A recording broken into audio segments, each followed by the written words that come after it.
on YouTube. Can I get a Roll Tide inside the comment box? I appreciate y'all being here inside the comment box. Thanks for watching today's program, coming to you from beautiful Tuscaloosa, Alabama on this fine Tuesday, September 30th.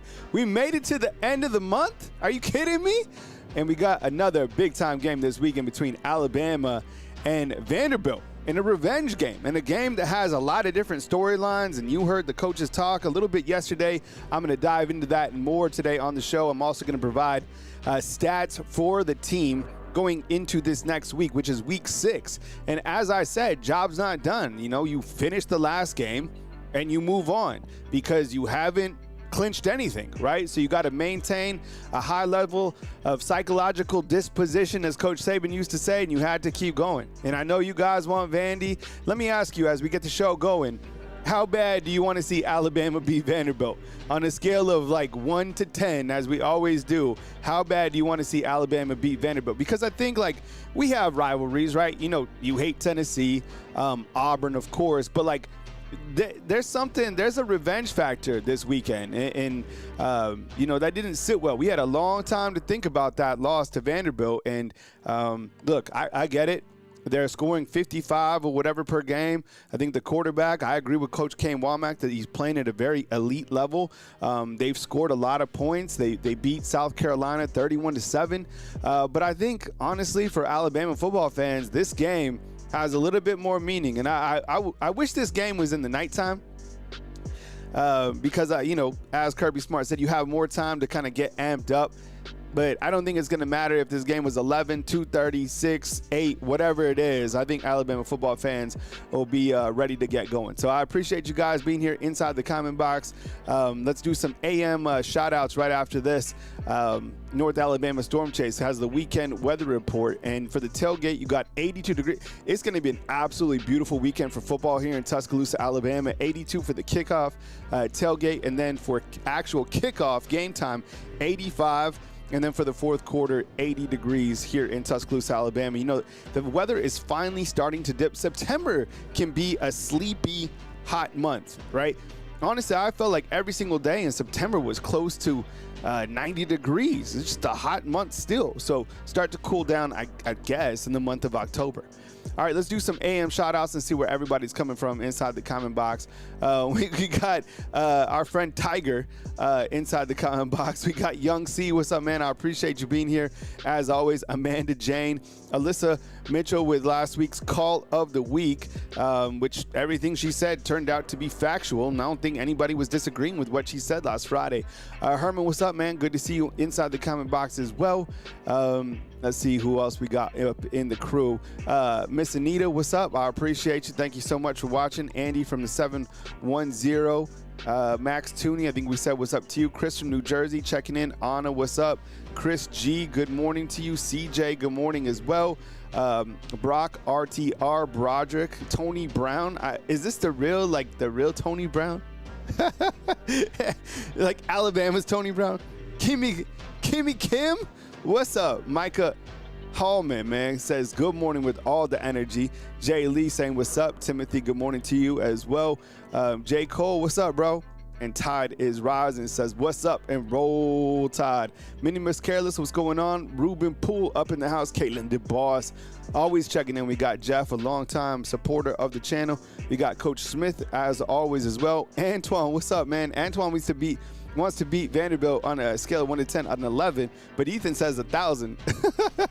Jarvis just says screw Vandy, and Nicole Covington says good morning and Roll Tide. Money McGee, what's up, man? I appreciate you coming. I think you're coming from the 601, if I'm not mistaken, right? We got Dan Caraway. What's up, man? Appreciate you being here. I don't know if I saw it. Is Chad Kennedy? Chad, you in here? The Lad Guy says, what's up? Sean, good morning to you. Jeff Stapleton, what's up, dog? Good to see you as well. Corey Fitzgerald up in the house. Nicole Covington. Chadfield says, good morning to you. Cookie All Day, what's up? Cookie All Day coming from the 215 in Oceanic Jazz says good morning as well.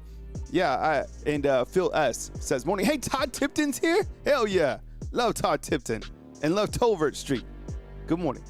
I like the beginning, the shout outs, you know what I'm saying? it puts me in a good mood, right? I really appreciate you guys, honestly. Like, it gets my day started in the right way, and I kind of, I always want to take time to appreciate you guys. Another way that you guys could support the channel and kind of level up is I have options if you want to become a fan funder of the show, okay? So right now we have 2 live show sponsors, and I want to publicly thank them. This is a top tier level. So how you do this is you go onto your phone, right? And you click the join button right here, and you'll have several different options. Right now you have Jamar and you have Miss Anita, who are at the top tier. So thank you so much for supporting us on a monthly basis. We really appreciate you guys. We wouldn't be here if it wasn't for you. So pull up your phone where it says join. Make sure you're obviously subscribed and turn on all notifications, but take it up a little further. Join. It would really help me out as a content creator. If you like the show, remember it's free to watch, not free to produce. I put my heart and my soul into every single show. You guys know that. I respect you. You guys respect me. So think about taking a level up and hitting that join button. The live show sponsor is the top tier. So we got Jamar and Anita. Thank you so much for you guys' continued support. I think when you look to Alabama football, right, you look at the strengths and the weaknesses. So help me out on this, okay? I put this together. If I'm missing something on the strengths or the weaknesses, hit me up, and I'll add it to the graphic or whatever. So for the strengths, the passing efficiency has been ridiculous. I mean, Ty Simpson is in the top 15 in the nation in passing efficiency. I think he's done an amazing job. Offensive coordinator Ryan Grubb saying that he's playing at a really, really good level. I think we can all agree on that. He had maybe, a couple balls that against Georgia he probably want back, but overall the last 3 games have been absolutely stellar, so that's certainly a strength. The elite playmakers at wide receiver, with the new addition of Caden Proctor to the room has been fantastic. Just kidding. You imagine he's just a wide receiver out there? You know what? All right, so we got Anna, who became a live show sponsor. Thank you so much, Anna. We really appreciate you. We'll get you added to the graphic as well for our next show tomorrow. Thank you so much for your continued support. But, I was thinking, you get Caden Proctor, you get down to the 1 yard line. Why not do the tush push, but have Caden Proctor, kind of diving in? Anyways, the elite playmakers, look, I'm not going to give up on Ryan Williams. I want him to catch the ball. He needs to understand that, and he does, clearly, but I'm not going to give up on the kid. There's too much playmaking ability for that dude. Do you bench him? No, you don't. You keep on giving him opportunities because of who he is and what he brings to this team. Now, clearly, he's not wide receiver number 1 right now, but he's still the most dangerous wide receiver, in my opinion. How far was he ahead of that DB? He's probably like 10 yards or whatever behind him. So, you have elite playmakers. I think, honestly, the offensive line took a big step forward. They did a really good job, and you kind of pair that with Ty Simpson getting the football out fast. These guys did well. And you know what? I want to say, Wilkin Formby, I'm about to show you, too, the passing grades. Wilkin Formby took a really big step forward, honestly. Now, can you do that again and again and again? We'll watch, but in terms of where he's going, he's taking steps forward, all right? For the weaknesses, and Jeff Roy, I see you inside the comment box. Let me get through this real quick, and then I'll get to you. Weaknesses says the running game ranked 108th in the country, which is crazy, right? So it's like, can Alabama run the football? Do they have components to run the football? This is so weird because Alabama's in the top 10 passing-wise, and I think we're all like, man, is Ryan Grubb like the guy we thought he was going to be? He's going to bring this ultra, the schematics are going to be next level for the offense, but we're going to lose a little bit in the run game. I don't know. And then on the other side, it's like, can Kane Womack figure out how to stop the run? Because they're ranked 90th in the country stopping the run, but they're number 2 in the country stopping the pass. You know what I'm saying? It's like, what? And then I think the biggest thing right now is allowing those chunk yardage plays. That has to stop. The chunk yardage plays has to stop. That's a huge hole, okay? So let's see what you got. Is there any other weaknesses that I missed? All right, and let's see what Jeff had to say up here inside the comment box. And again, thank you, Anna, for becoming a live show sponsor. Really appreciate you. Jeff says this: Kyle, do you think Bama will be ready for Vandy? I really hope so. You know what? I'm going to give my prediction, I don't know, in the next couple days. And you know me, I'm like Mr. Optimism, okay? I felt very confident that Alabama would beat Georgia. I really did. Go back and watch all my tapes. For this particular game, I think that Alabama is going to do really bad things to Vanderbilt. I really do. And I haven't even really started to talk about that. But that's just my inclination. I think that Vanderbilt is a good team. I think that Vanderbilt has a really good quarterback. I personally like Diego Pavia. Because I like competitors. I like guys who are like, give me the ball. I like guys that, aren't afraid to call their shot. I like guys who are in the gym. I like the Clubber Lang mentality. I like the underdog mentality because that is the driving force to winning games, okay? But I'll tell you what, and Coach Kalen DeBoer said this a little bit yesterday. He said that right now this team has this, what you're starting to see from Alabama football, which is scary. You're starting to see that against the world mentality. I mean, Ty Simpson with, part of the hedges in his teeth and the swagger and saying that that's not going to lay off. See, like Antoine has a 38-24. Man, it's going to be interesting to see how many points that Vandy puts on the board. I don't know. Does this team get 3 scores? I don't know. Yeah, so kind of when you have that Clubber Lang mentality, when Mr. T had it in Rocky 3, if you can get closer to that, you're going to win a lot of games. I think Vandy loves to be the underdog. I think they're definitely going to punch. But as you saw last week, Alabama's going to punch back harder. So, strengths and weaknesses, I think this is where we're at right now. If there's anything I missed, hit me back in the rewatch if you've had time to think about it. All right, let's go. We'll go position by position, right? And then we'll hear from the coaches as well. And that's how the show will operate today. We'll hear from Coach Kalen DeBoer, Brian Grubb, and Kane Womack. But let me get through position by position, update the stats, and talk about the players, all right? And remember, hit the thumbs up on this video. Get inside the comment box. And if you see anything on the graphic that I need to update, just let me know. I put all this detail together myself before the show. It takes about, I would say I put an hour and some change, probably like an hour and 20 minutes into every show before the show, right?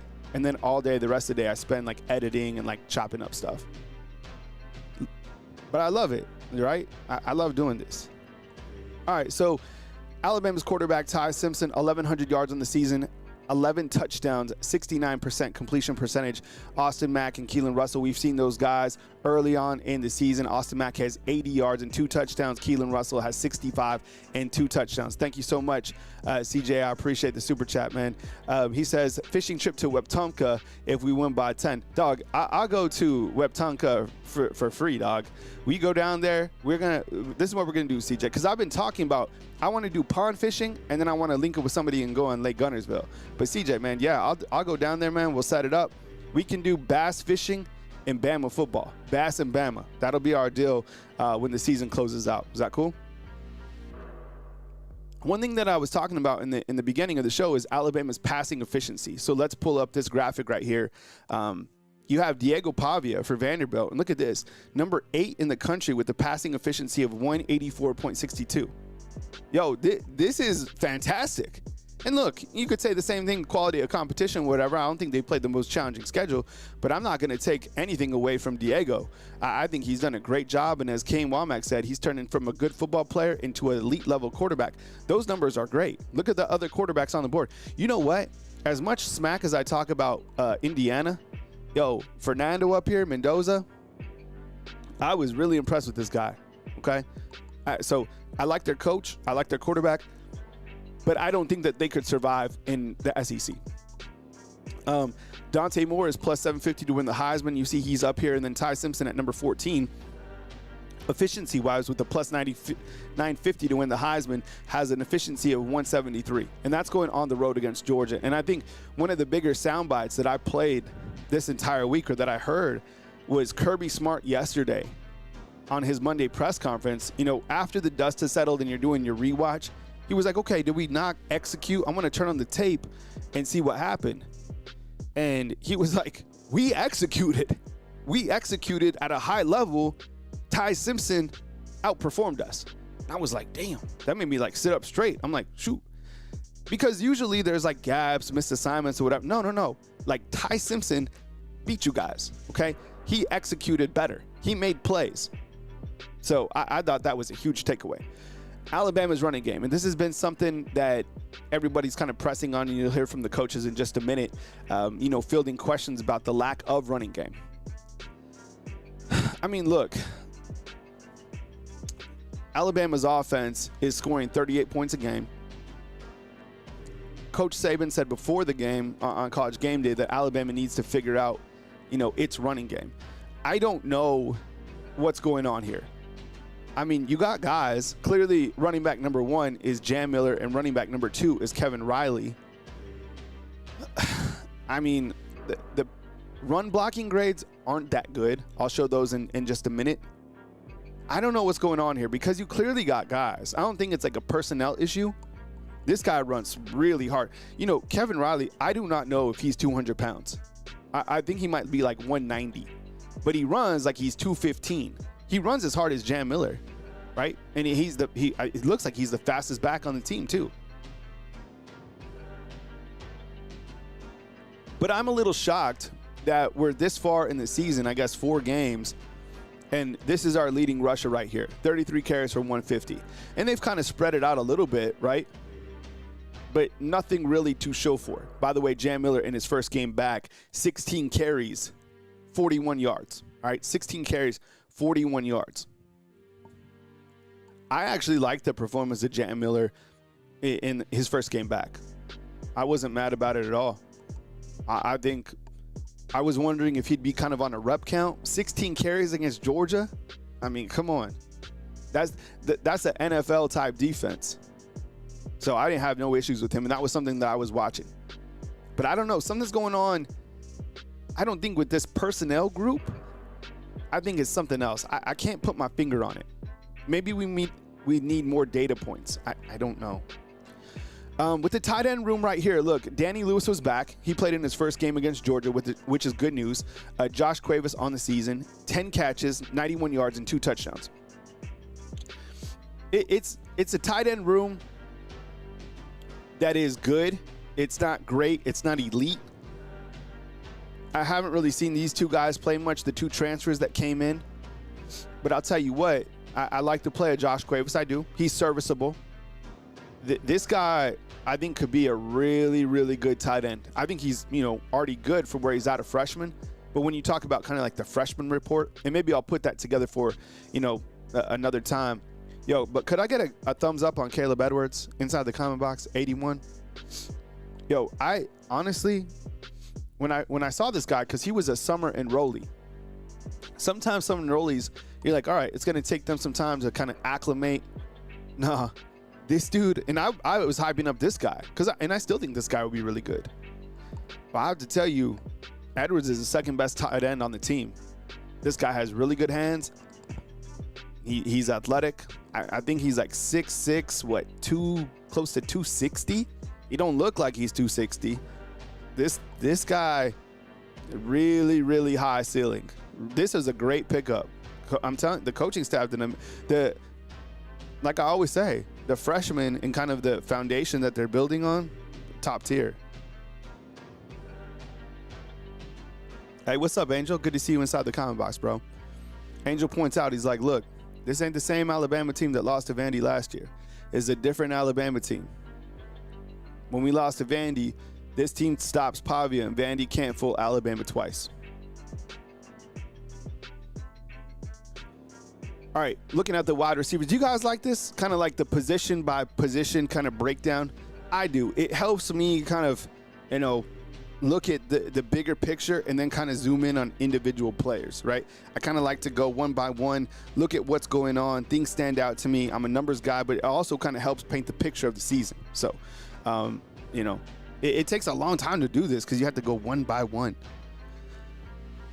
You got Ryan Williams on the season, 15 catches, 238 yards with 2 tutties. Now, yeah, we'll add Caden Proctor to this graphic. That's a good idea. Coach Kalen DeBoer, he spoke yesterday about Ryan Williams, and I think I have that clip coming up when we get to Coach Kalen DeBoer. You guys are all saying that I'm forgetting Caden. He was like, look, Ryan understands, dropping a pass, you run a mile, This guy's dropped, 12 passes, in the last 2 years, which leads SEC, all those numbers.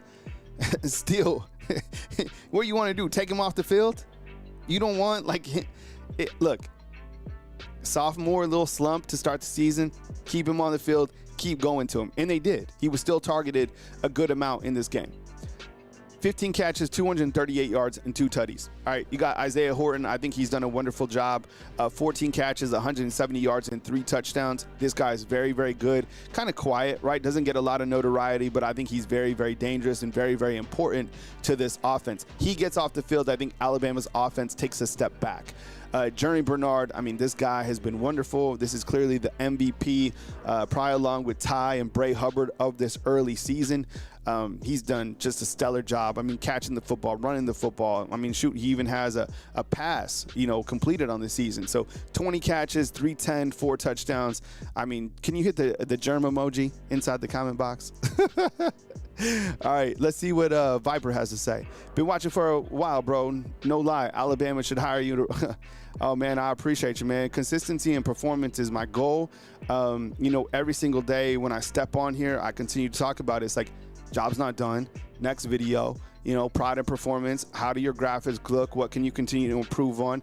Dog mentality. Don't look at, just stay in your lane. Focus on your stuff, right? Like, you face adversity, but it's like, you just keep on going. I'm telling you, this is a hard space to live in. Being a full-time content creator, it isn't for the weak. You know what I'm saying? So you just put your head down, you keep mustering, and that's it, man. But I really appreciate you being here. Thank you so much for the feedback. All right, for the wide receivers, we'll start on the right this time. You got Lazier Brooks. I put a little number 4 on him because he's number 4, right, in terms of the receivers on this team. 8 catches, 128 yards. I have a graphic coming up next with Ryan Grubb highlighting the play of Lazier Brooks. They call him Lottie on the team. This guy, he not only has really good, I think he has 1 drop on the season, but this guy, his yak yardage was super impressive against Georgia. That one play that looked like he was going to go for 12 and then it turned into 24, that is the type of performance that gets you on the field more. Right?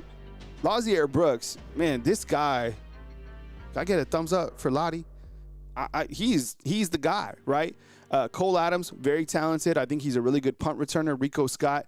I thought we'd see more of Rico Scott, but, different guys rise up at different times. Right now, Lazier Brooks has the hot hand. Jalen Hale didn't play in this last game. I think he didn't even travel with the team. I don't know why. I don't think it's his leg or anything like that. It's just sometimes guys don't travel for whatever reason. But Lazier Brooks is absolute menace. In fact, I have this graphic right here, courtesy of the University of Alabama on the photos, and Ryan Grubb said this: he's a missed tackle forced machine, right?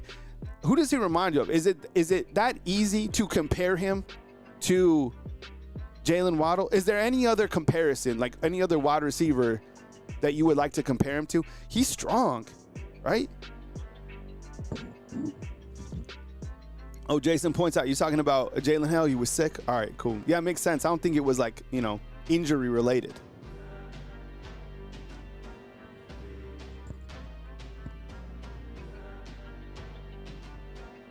Yeah, he reminds me of Waddle. Is there anyone else? I'm trying to think other wide receivers that he's comparable to, right? I guess Jalen Waddle. Other wide receivers, I know you guys continue to ask about Jalen Mbakwe. Look, I mean, the way that the wide receivers are going right now, there's not a lot of guys that are going to, also get on the field unless, the game is kind of out of reach or whatever. Jalen Mbakwe, he's got on the field a couple times. He has 1 catch for 16 yards. I think that was clearly earlier in the season against Monroe, if I'm not mistaken. I leave this up off the team, Bubba Hampton, because people will be like, where is he? Not everybody watches every single video, so I just kind of like to, snapshot it. So he is off the team. He's been off the team, in case you missed it, since I think like maybe as the season began, like way back in August. Derek Meadows, 7 snaps this season, the really tall wide receiver with ultra playmaking ability. I like this guy. Just be patient. When he gets time, like, you'll see him. This guy's this guy's really talented. All right, so what I did for the offensive line is I put it pass blocking grades and then run blocking grades. Okay, so I'll show you guys the grades against the pass blocking and then run blocking. Actually, the pass blocking grades, you know, look, 64 on the left with Caden Proctor. You know, that's like average. That needs to improve clearly. Cam Dewberry, 82. Parker Brailsford, 84. Gino Vandermark, 81. I think it was Cole Kubelik a couple weeks ago pointed out that Alabama's interior offensive linemen do a really good job in pass blocking, which we already kind of, you know, knew. But over here on the right, this number is really improving for Wilkin Formby. So I've been critical of him in terms of, like, we need to see more out of him, and I think he's responding really well. Caden Proctor was clearly, you know, all these guys, they didn't allow a sack, right, in this last game, and hardly any pressure. So this is a group, I think, pass blocking took a step forward. Now, the run blocking grades are a little bit different. You know, when you look to the run blocking grades, you see that the grades dip, except Caden Proctor's grade goes up. We're at 75.8 in run blocking. Cam Dewberry, 61. Parker Brailsford, 60. Gino Vandermark, 65. So, in Wilkin Formby, 59 in terms of run blocking. So, is that a reason that Alabama continues to rotate some of these offensive linemen? I don't know. You know, is one thing tied to another? I think there's a lot of question marks about Alabama's run game. Switching to the defensive side of the ball, we got an opportunity to see Tim Keenan, 37 snaps, a grade of 70.7 against Georgia. I have half for James Smith. He'll be out half of this next game as he was called for targeting against Vanderbilt. So I would imagine, along with Tim, you know, there's been a lot of movement. You've seen a lot of different guys play at the defensive tackle position. I would imagine that it's Edric Hill with Tim Keenan or London Simmons, right? But this guy, you know who's been playing pretty well? Edric Hill. Edric Hill's playing pretty well. This guy, he's kind of floating under the radar. I think somebody mentioned him yesterday. I think it might have been Coach Kane Womack. But 87 snaps and a grade of 81, just overall, flat. It's not bad. I thought we'd see more of Kelby Collins, but, you know, guys rise up, and, you know, some guys are just turn out to be better than other ones. You have Isaiah Faga, 65 snaps, 73. I've liked this kid for a long time. And London Simmons, this guy's been really good as well. 75 snaps, and that is a grade of 72.5. Looking at the bandit position, you have LT Overton, who came up with one of the best stops of the game against Georgia, 130 snaps for 70.7 with his grade. Yo, LT Overton, I think two of the biggest transfers. Let me ask you this. Who have been the biggest? Think about this. Coach Kalen DeBoer brought in 3 players that, just off the top of my head, that have been stellar as transfers, okay? LT Overton was one of them. He brought in Parker Brailsford, which you could arguably say is the best transfer year over year. It's probably Parker Brailsford's the best one, LT Overton, and then Jeremy Bernard. And I say that because, look, Jeremy Bernard had a really good year last year, and now he's kind of, you know, doing his thing. But LT Overton's been pretty good for the last 2 years. Almost still underrated, right? But Parker Brailsford, damn, that guy's been great. Keon Keeley, only 31 snaps so far. I think he's too heavy for him to move to the wolf position, right? Even with the injuries. I mean, he put on like, 25, 30 pounds or whatever. Jordan Renard plays more than Keeley, 65 snaps, and we have yet to see Fatoa Henry. The wolf position, this will be interesting going forward because you have 2 guys that are out for a good significant amount of time. Quay Russaw had surgery on his foot. We don't have a timetable on this. And then you have Ja Latham, who had a neck, and he is out for the remainder of the season. Yanzi Pierre will now be the starter. I like Yanzi, to be honest, number 42. And you kind of look to the grades, they're the exact same. 130. This he's good. Yanzi's really, really talented. And then behind him, it was actually Justin Hill that played behind Yonze, and then Noah Carter only 14 snaps so far. But it looks like this freshman is going to get some opportunities. Okay. I think, like Ryan said, he loves seeing Justin Hill out there. So, another freshman alert. We talked about Caleb Edwards, talked about Justin Hill. You're going to see Dejoun Lee. He's played a pretty good amount of snaps as well. And those are the freshmen that are rising up. The inside backers for Alabama. Look, this is kind of a group that's moving up for me. I've been watching Deontay Lawson. I've been nervous about him. He's actually been playing better and better week by week, right? I was asking early on in the season, is he a liability? Does he look healthy? Well, his grades are pretty good, and he's been doing a pretty good job. He should have had an interception in this last game. I think he's been doing a pretty good job. What have your thoughts been about Deontay Lawson, number 0? I can't really complain about the last game. And Justin Jefferson, this guy, he's undersized for an inside linebacker in my opinion, but he's blazing fast. He's everywhere, right? Pretty good grade as well. Nakai Hill Green, 94 snaps, 58.4, and then haven't really seen much of these two other linebackers. And the freshmen, maybe these guys have played on special teams, but in terms of like actual defensive snaps, they haven't played yet.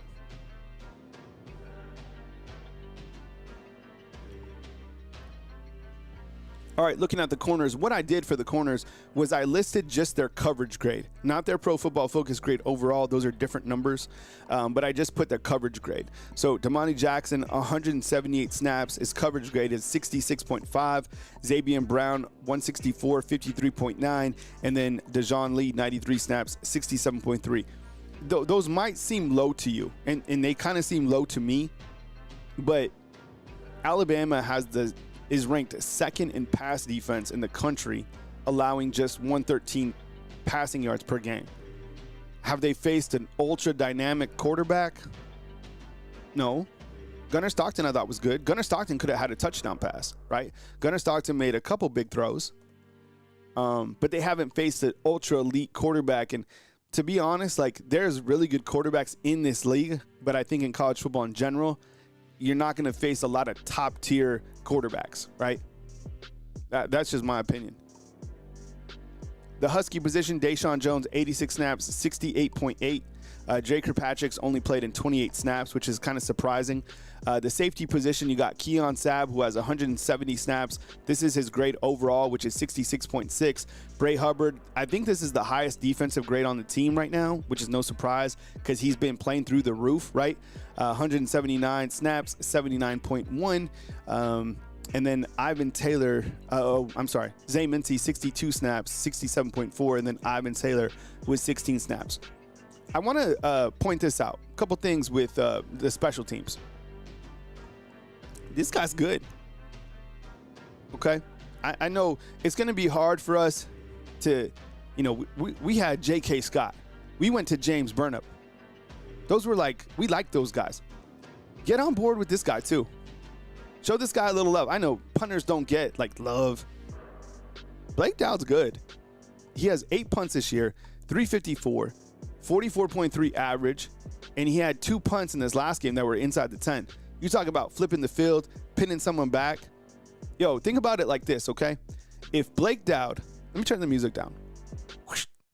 Think about it like this. If Blake Dowd doesn't pin Georgia inside the 10 in this last game, remember when Georgia was driving their last drive?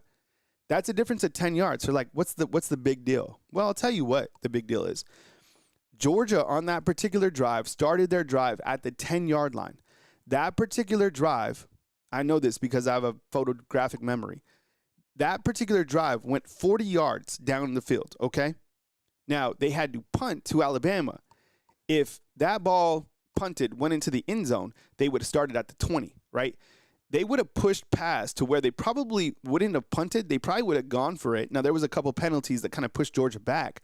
But that was a huge play that not a lot of people are really going to talk about. But I guarantee you, Blake Dowd probably got some love from the coaches from that special teams play. That was a huge play. Blake Dowd is a good football player, and he's been a good punter following James Burnip. All right. As you know, this video is powered by our friends at Sleeper, right? 34. And when you sign up for Sleeper, you get a $100 deposit match up to $100 when you use my promo, which is Tailgate, okay? So you download Sleeper, you can play fantasy football, you can make your picks more or less. Now, for this particular game, Sleeper has not put out the numbers yet. So I want to ask you, right, before we make our picks on Sleeper and hopefully get a parlay going, I just put up the numbers, you know, based on my observations where I know the players are, all right? So Ty Simpson, I put it at 275. Do you think that he'll throw for more or less than 275 against Vanderbilt? If Sleeper gives us something like that, I'm taking it. Do we take more than 275 against Vanderbilt?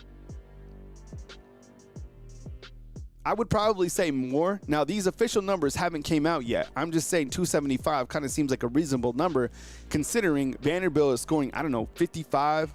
ESPN has them scoring 55, and then somewhere else has them scoring 49. I guess I could do the math and do the average. Either way, it's a ton of points. Let's split the difference, 50 points again. You think he'll throw for more than 270? It's kind of a tough number, right?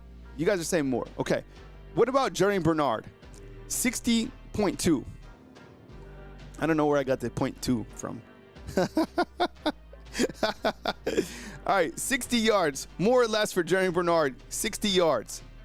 You know, last game, it was like 55, okay? And I told everybody, yo, that is more. Take it, take it. He didn't catch for more than 50 yards last game. He caught for 39 yards last game. I mean, he ran the ball. He looked like Alabama's best running back, truth be told. See, Jarvis is saying the under. You know, you get him 40 yards. You get Ryan Williams, you know, 40 yards. You get Isaiah Horton. You get, you know, Ty Simpson's going to get a lot of people involved. And you know who's going to catch her from yards? Kevin Riley. They like to dump the ball out to him as well. And then how about this? Diego Pavia. Will he throw 2 touchdowns in this game? Will he throw for 2 touchdowns? I think, you know, look, he's a quarterback that can move around. I'd say he throws maybe 1 and runs in 1. I'll give him 2 touchdowns, but I don't know if he passes for 2. I don't know. You know, look, I get it. Vanderbilt's scoring all these points. I don't think that Vanderbilt's going to come into Alabama and score a lot of points. Call me crazy. I don't think that this is going to be a shootout. Am I tripping? Hey, yo, I'm tripping. I'm falling. I got to get up. Hey, yo, I'm slipping. I'm falling. I got to get up. Does anybody know what song that is? I've been through mad different places, faces, found my way. And now I know everything's going to be okay. I hope someone knows what that is. All right. Okay. Before we get to the coaches one more time, if you guys want to support the channel, pull out your phone. If you're already subscribed, think about hitting the join button. It's to become a fan funder. We have 3 live show sponsors now. We got Jamar, we got Miss Anita, and we got Anna who jumped on board as well. That's our highest tier. Okay, so hit the join button if you're interested to support the show. I appreciate you guys. Oh, you guys got DMX. Yeah, I'm a huge DMX person. Oh my goodness, I grew up on that. That's where I grew up. All right. I've been through mad different faces and found my way. And now I know happy it's gonna be okay.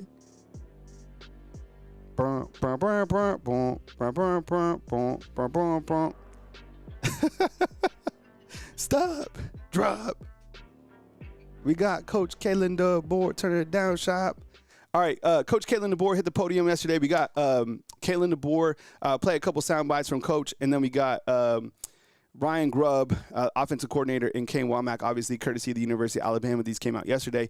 But let's hear from Coach Kalen DeBoer. These aren't the entire press conferences. There's just kind of some sound bites that I pieced together. This is always fun to do. We play it, we pause it, we kind of react to it, and then we move on forward. Here's Coach Kalen DeBoer from yesterday. Yeah, there's a perception that the win over Georgia last year created some overconfidence, and it resulted in the team not taking Vanderbilt seriously enough just 7 days later. Is that fair? And if not, how do you see it? Yeah, I mean, I'm not going to argue against that. You got to handle success, and you got to come back every single week in this league. And I've talked to, every coach I talk to at midfield, that's what the conversation's about. Is here you go again, and you got to reload mentally, physically, emotionally, to during the week get prepared at the highest level you possibly can, and go play ball. Physically, it's going to be a battle, and mentally, you got to be ready to respond. And so, we didn't handle success, however you want to put it, last year well. You can't argue that. I also think that they did a nice job executing in critical times and made plays. And so, no different this week, right? We and our success that we had on Saturday, none of it matters. None of it carries over. The third down stops, the third down execution on offense, it doesn't matter. Points don't carry over. Every game's its own game. There's new matchups that are going to be presented in this game that were different than last week. And so, just like I talk about every play being its own play, this game is its own game. Yeah, I love that soundbite right there from Coach talking about kind of the next game mentality. That's something that we talk about frequently, and that's championship level mindset, right? Is like last game doesn't dictate anything to do with the next game at all, right? You made a great third down play, on each side of the football. Okay, do it again. Do it again against another quarterback who's playing at a very high level in Diego Pavia. I agree with you, by the way, Jarvis, inside the comment box. I do feel that, Diego Pavia is not playing in this game. The point spread is probably 21.5 or something like that. He's just, that's how impactful he is. But yeah, look, every single week you have to keep this mindset. And that's the challenge in the SEC, right? Because of the talent that you're facing. Like Alabama right now, we just started the gauntlet. Georgia, Vanderbilt, Missouri, Tennessee. You see what I'm saying? Like, we're in it. So to be able to keep that mindset week by week and to avoid the rat poison and kind of all the noise that's going to sink in as you have success, or on the flip side, if you do have to face some adversity, can you maintain that mindset to next game? Okay. It's not over. I think the fans, you lose a game, it's over. No, it's not. Like, there's a lot of football to be played, right? So you have to keep your head on a swivel, have to be able to handle success, have to be able to handle adversity, which is hard. But, Coach Kalen DeBoer, I like the mindset that he has right there. To the right side, Charlie. Yeah, Coach, after the game on Saturday, you talked about how you got to continue to get better in the run game. Just what does that look like? How do you accomplish that? Yeah, I think, I feel like it is taking steps, and I think it's on both sides of the ball, just better execution. Guys understanding the job, but just keep executing. And I think there were some times where we were closer, but you didn't see it necessarily lead to these eye-popping numbers or these explosive plays. But I think there were times when, especially at the end of the game, third quarter were 4 and 5 yard runs, at the end of the game, the last drive on first down, getting 7 yards when you know that's what's going to happen. It's going to be a run play, and then getting a first down and then doing it again and getting 5 on the next set of downs. Those are important and hard yards, and so. The execution just from the beginning, we want to continue to keep better. It starts with a mindset that's what it's going to take every single week. And so just to practice. Reps is what it's all about. Yeah, the run game has been, certainly a hot topic, not only on the offensive side, but on the defensive side. And Coach Kalen DeBoer clearly addressed that, saying that, it's practice. And I think when you look to the run game, he's talking about the last drive, when we talk about that play where Simpson kind of circled out and threw it to Ty. A couple plays before that, it was a 1st and 10, and Jam Miller came out and picked up 7 tough yards. That was good play, right? 7 yards in a critical moment like that. Can you do it again? Are they taking the steps in the right direction? Yeah, I'm cautiously optimistic, and now that you have Jam and Kevin Riley as kind of 1-2 punch that's emerged, yeah. On the defensive side, I have no idea. I have no idea if you can stop the run. Florida State, they wanted to run, they were able to run. A couple weeks later, Georgia wanted to run, they ran the ball. So, there's going to be teams like if I'm Vanderbilt, I'm running the ball at these guys, okay? I'm using Diego Pavia's skill set. I'm figuring out ways to take advantage of these guys. So that's what I'm doing still against Alabama on the defensive side. What do you think you haven't turned it over through the first 4 games, just what do you think has led to the success in ball security, just overall on offense? Being intentional, repetitions in ball security circuit that we do every single day, just, showing our players. We showed clips during the bye week of other teams losing games and moments where, just a little bit of the elbow not being tight enough to the rib cage, or, even a player having it high and tight, but it just not being tight enough, locking the wrist, and, technically doing the things just on such a high level all the time, and, being real truthful and showing times in practice or showing times in games, where there's a time or two where those fundamental things aren't done perfect. So it's being intentional. It's being intentional on running to the ball defensively to cause those turnovers too. And so it's effort, it's fundamental, and I think our guys are really understanding that you win and lose games because of those things. And it's one of those things that was one of our 3 keys to victory was winning the turnover margin. We did that. Yeah, I think this is huge right here. I think Alabama's +7 in turnover margin, which puts them number 3 in the country. There's 3 teams in the country that have not turned over the football. At this point in time, I think it's Temple, you got Connecticut, and you have Alabama. That's an impressive stat. And as Coach Kalen DeBoer said, it's intentional. I think a lot of it is efficiency. Ty Simpson has done a great job not turning the football over, which has been super impressive. Running backs have done their thing. But on the defensive side, these guys have forced turnovers, right? Bray, how many interceptions does he have? Does he have 2 or 3? He has a forced fumble. So +7 in the turnover margin is huge. That's elite level football. That stat right there takes that stat, turnover margin and third down conversions, okay? That takes you as far as you want to go. You're able to figure out how to stop the run fits. It's getting serious, okay, with a championship level type team. Are they that team now? No.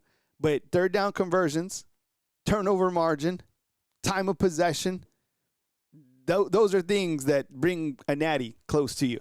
Kalen, it seems like Ryan Williams over the course of the last few games, whether it's with drop passes or got a little flack about blocking ability against Georgia, has gotten some criticism. I'm curious about what you've seen from him, how he's handled that criticism, while also what your message to him has been over the course of the last few games to kind of overcome. Yeah. I mean, he knows he's just got to keep progressing, keep developing, keep working. And so what I know I see on the football field in practice every single day is a guy that is working hard at it. And so we know how skilled he is, how big of a threat he is anytime he's on the field. I thought he responded well. I had some nice catches and third down conversions. Had a ball late in the half there that was an explosive that helped us cross midfield and put points on the board. So I thought his response was really good. And he stayed focused, and I think really what he's locked in on is the team. And again, he's not going to be perfect, just like any other guy. And we expect a lot out of him, and we've built that up for him, and he certainly wants that. But he's just got to keep taking the steps, keep getting better, and he will. He just keep working through it. But his desire to go out there and be a team player, block. I mean, it's the want-to factors there. So just got to keep working on the fundamental things, and he'll do it. As we move to offensive coordinator Ryan Grubb, one thing real quick. Did anybody notice that there was a play, I think it was a third down, that Ryan Williams caught a pass, right? It was on the left side, and he caught a pass, and it was a first down, but he got absolutely tagged. I thought that was a targeting call, and I think that even Coach Kalen DeBoer was screaming at that. Am I tripping, right? This happened. You see what I'm saying? It was like a 3rd and 8 or whatever, and Ryan Williams catches it. It should have been a targeting call. I don't know why it wasn't even reviewed. Up next, offensive coordinator Ryan Grubb. Offensive line questions so far. Good. So we're seeing you guys rotate on the offensive line. Conventional wisdom is just roll with 5 for cohesiveness sake. And y'all seem to not only be rotating, but the rotation seems to be expanding instead of contracting toward the conventional 5. Can you speak to that? Yeah, we're just still not where we want to be yet. It's really that simple. And so I know the gel part, but we also have guys that wear down a little bit. So I'm trying to keep guys as fresh as possible and at the same time find the best 5. And so for us, I think there's a little bit too. You don't know what you got until you get some of those young guys in the game. Michael Carroll's got to play. Will's got to play. And we don't know how good they are or what they can do till they get in the football game. So we've been kind of falling back on that a little bit and seeing, that challenge, that competition, see if that can spur in a little bit more production. I see you, Chris G, is talking about the reporter. That is, I know most of the reporters by, listening to them and working with them in the past. That's Chase Goodbread. I remember playing pool with him during the Rose Bowl. We set it up. We played. I can't remember who won. I think he might have won, but very good reporter. He's a very tenured guy. But as Coach Grubb was talking about right there, the offensive line, the mixing and matching and adding more guys. I'm not mad about that because in a gauntlet of a season like this, guys are going to go down. We've seen this on the defensive side, knock on wood, not so much on the other side of the ball, but, guys are going to go out. Guys have to get reps. I saw Jackson Lloyd play against Georgia just a couple different times. The one area that I'm really concerned about, and not concerned about, but I just have a question on the offensive line is, what's happening with Jaden Roberts? That's one of the biggest things is what happened? I guess he just got, someone took his job, and that's fine if that happened, but he only played in 7 snaps against Georgia, right? This is a guy that we gassed up all summer long. I don't know is he not healthy? Is Geno Vandermark just better than him? He's not even playing 20 snaps, 30 snaps, 7 snaps. It's just interesting to me. Go to Katie, second row on the left. One of the things y'all told us back in camp, why Ty won the job, is how well he'd done protecting the football through 4 games. He doesn't have a turnover. Just what have you seen from him in that area? And what's kind of the balance for the quarterback if you wanted to be aggressive and make plays, but also be smart with the ball? Yeah, that's a great question. There's a really, really tiny sliver in great quarterback play and understanding when to be aggressive with the football, when to take care of the ball, and that's the whole thing. And that's what Ty is still working on. I think he's doing a really good job. And you'd rather work a guy back from that and have him make the aggressive throws and teach him those reads versus a guy that turns the ball over. So I know Ty has that aggression in him and has the ability to make those throws. So I just think he's operating at a really high level. He had one play. I thought the boot, obviously, early on the first drive back to his right was by far, Ty would tell you the same thing. It was the worst play he had all night. And, luckily it didn't get in their hands. But, for him, I thought that actually, dialed him in for the rest of the game. He's like, okay, I know what I got to do. And he made all those plays. He made all the reads that he needed to and didn't put the ball in jeopardy. That's the biggest thing. Didn't put the ball in jeopardy thereafter, but I agree. I mean, that pass should have been intercepted. Georgia dropped 2 passes in that game, one on offense for a touchdown, and then on the other side for an interception. One came in the first half, one came in the second half. Look, comes down to fundamentals, catching the football. Georgia didn't do that. Those were 2 huge plays for sure. Go to Alex, back row on the right. A little bit of a 2-part question. What do you think of Jam coming back? And then also, how do you get more explosive runs out of that running game that's consistently getting you 2 and 3 yards, but how do you get more out of that group? Yeah, first of all, with Jam, his presence just at practice and, maturity, just, the work ethic that he brings was a huge part of the preparation part for the week, which is the most important part. And, on game day, obviously, when he's back there, he had a couple pressure pickups in the backfield where he was just so solid and knew exactly what the check was going to be. And I thought overall we did a really good job protecting Ty, and Jam's a huge part of that. So obviously, clutch play at the end, but then running the ball, I just thought he did a good job, dimpling for 4 or 5 yards at a time, when there wasn't huge creases in there, and we just got to do a better job finding ways to get him more of those one-on-one, matchups where the ball's on the corner, ball's on a safety. I think we got 4 of those in the game. You're looking to try to get 8 to 9 of those a game where you can get the football on a secondary player so that they can break a tackle and get into the open. And that's really it. We got to get through and get 6-on-6 on the inside somehow with our big bodies and then find a way to get Jam on those DBs. We put out. Yeah, talking about Jam Miller, I told you I was impressed with his play. I thought he brings an element to Alabama's offense that I think isn't like he's not. There's times where Jam Miller has been a game breaker. Like, you know what? He had a big game last year against Vanderbilt. I was rewatching that game last, a couple days ago. He did a really good job. He reeled off some really big runs. And I think he probably shines again this time. But yeah, there's a different element. I think he runs really hard. I love the combo with him and Kevin Riley. Not mad about it. And having him back, I think is an added bonus clearly for Alabama. They're at practice and the guys are ready. And so I think moving forward, they know they can make the adjustments on the sideline, which is probably as important as anything, because there's going to be a look that we haven't practiced, and they did a really nice job of that. We'll finish up with Will, second row on the left. Coach, I'm sorry to disappoint. It's not an offensive line question, but I wanted to get your thoughts on that breakaway play that Lottie made at the end of the first half, a situation where at first it looked like he could have been dead to rights behind the sticks in the middle of the field. Instead, gets 20-plus yards and gets out of bounds, helps keep that drive going in the way that he did. Yeah, those are the kind of plays you got to have in a big game, obviously. You want to get the touches to the right guys, and Lottie is a guy that, is a missed tackle force machine, and that's one of the things we look at every week are who are the guys getting touches, who are the guys breaking tackles, because when it's not perfect, which it wasn't on that play, you need a guy that's going to somehow make the play for you, and Lottie is, since the day I've seen him running around out here, he's definitely got a knack to do that. So he's got good ball security. He plays through contact. He does not expect to be tackled.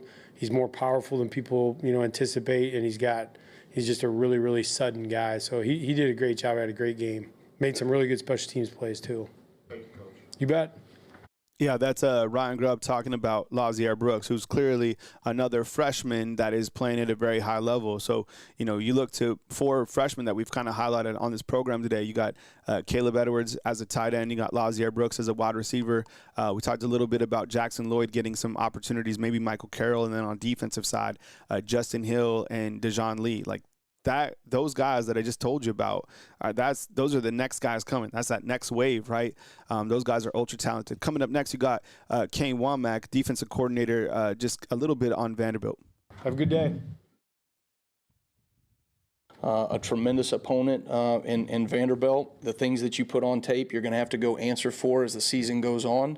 And there's been some good things we've put on tape, but there's been some things that we're going to have to go respond to, and things that we're going to have to show we do a better job. We let a fake reverse the other night affect us.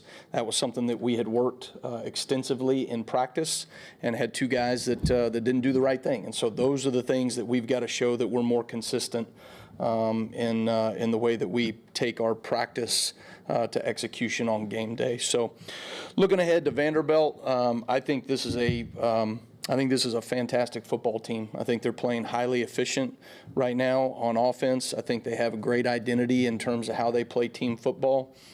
Diego Pavia is an exceptional football player. I think he has gone from being a really good playmaker to an elite quarterback. And I think, until you turn on the tape, you don't realize how much improvement you have seen from him from last year to this year. And it's really exceptional. I mean, the work that he's put in, the work their coaching staff has put in to make him an elite quarterback relevant to the SEC stage is impressive. He's completing almost 75% of his passes. They've created 53 explosive plays on offense through 5 games, which is exceptional. And he's also their leading rusher. They've got some dynamic threats. Their receivers are going up and making plays on the ball. Their tight end is very dynamic, Eli Stowers, who's their leading receiver right now. And so just highly efficient on offense and the way they're operating. They've got a ton of confidence, and this will be a tremendous challenge for us defensively. So we're excited for the opportunity and ready for the week of work. Diego, how important was this game for you guys as far as getting the win and just having that momentum heading into Tuscaloosa next week? Yeah, Tuscaloosa will be a good, fun time. I've never played there. I think a few of the guys have been there, but this is what you come to the SEC for, big games like this. So we'll be really excited to go down there and check them out. Kind of end on that note with Diego Pavia right after Kane Womack. Look, I honestly, I haven't even given my real assessment of this game yet, but I'll give you kind of a teaser to what's coming. I really feel that Alabama will do bad things to Vanderbilt. I just do. I think that right now Alabama isn't losing any steam following its win over Georgia. I think Alabama understands the job's not done. I think Alabama has motivation to go after Vanderbilt for last year. I think it was an embarrassing loss that, it hits the brand. When you beat Alabama, it hits the brand, right? I mean, even Kirby Smart, after the game, he's like, what's everybody's record against them, right? Like a win against Alabama, gets you money from boosters that you didn't expect before because they think you've arrived. No, I think Alabama will tell Vanderbilt that, look, you're on the right track, but you haven't arrived. There's a big difference between, the top and kind of where you're at. So my preview's coming. And I do have respect for these guys, and I do think, and I probably am a little bit partial to Pavia because his competitive spirit, that dog mentality, but also he's from New Mexico. I know he went to, I know his story. This is a guy that he didn't have a lot of offers coming out of college. A lot of people sleep on different people, and that makes them hungry. That makes them starving. I think when things are handed to you, I think that you become soft. I think that, if you don't work, and things are kind of given to you, I think that that's just, it kind of makes you soft. So I love that underdog mentality. I think it's important just for the competitive spirit. And, I like to think I have that too. So I appreciate you guys being here. Thank you so much for kicking it with me today on our Tuesday, September 30th show right here on Bama Football on YouTube. Every single show crafted from the bottom of my heart. I hope you guys have had a really good time on the show, and it's been informative. I put together all the packaging and everything. So as you know, I want you to have a high-level product when you come on here. There's a lot of different, YouTube channels out there. I appreciate you guys kicking it with me right here on Bama Football on YouTube. Thank you so much for your time. Job doesn't stop. It's not like I go and I'm done. I'll be editing and I'll be uploading all day long. Definitely check out our Facebook channel. Post a lot of content on there. Treat it like my website. I'll post the link inside the description box. And as news happens, I got you covered right here on Bama Football on YouTube. So make sure you turn on the subscriptions and think about becoming a fan funder if you're interested in that. Otherwise, kick it inside the comment box and keep your head on the swivel as I drop R&B tunes or maybe some DMX or maybe some country every now and then. All right. I appreciate you guys. Roll damn Tide. Enjoy your beautiful life. Stay where your feet are at. Be grateful for the things that are in front of you. Put the things that, are in the past behind you and have that next day mentality. All right. I appreciate you guys. Coming to you from beautiful Tuscaloosa on this beautiful Tuesday, September